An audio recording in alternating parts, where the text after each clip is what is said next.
Mr. Rusty's new house. One morning, Rufus Rusty woke up with something dripping on his forehead. Plip, plip, plip. "Oh no," cried Rufus to his brother, Regus, who was in the lower bunk. "The roof is leaking." "Never mind," giggled Regus. "I'm quite dry down here."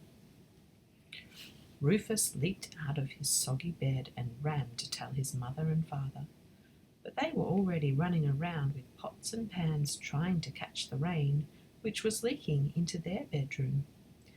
It was the same in Dusty's room. "It's hardly worth having a roof at all if it's going to leak like this," said Mrs. Rusty.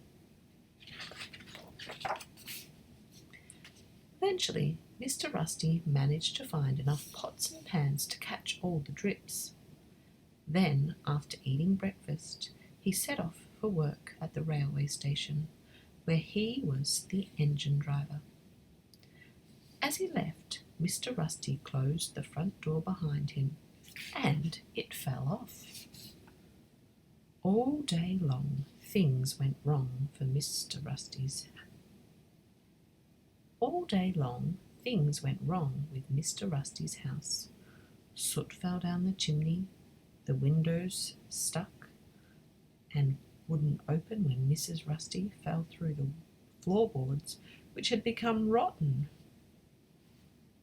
"Oh, I wish I had a new house," she moaned.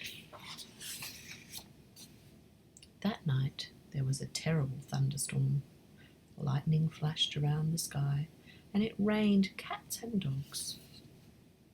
In the morning, the River Ferny, which had become swollen with all the rain, overflowed and rushed down into the hollow where Mr. Rusty's house stood. The water crept up higher and higher until, at last, Mr. Rusty and his family had to climb up onto the roof. When Mr. Periwinkle, the postman, came riding down the lane and saw Mr. Rusty and his family all perched on their cottage roof, he was so surprised that he fell off his bicycle. "Don't worry, Mr. Rusty," cried Mr. Periwinkle, scrambling to his feet. "I'll ride over to the fire station and get Alfonso Duff and Mr. Bouncer, and they'll know what to do." The Fern Hollow firemen soon arrived and began the rescue operation, extending the ladder on top of the roof all the way across, so they could climb all the way across the floodwater. Rufus and Regus thought it was great fun until they both lost their balance as they were climbing along the ladder and fell into the water. Mr. Prickles had been watching the rescue, and realizing that the Rusty family would now have nowhere to live, he invited them to stay with him for a while. The kind hedgehog soon made a nice warm fire, and Mrs. Pickles gave each of the foxes a bowl of steaming hot soup.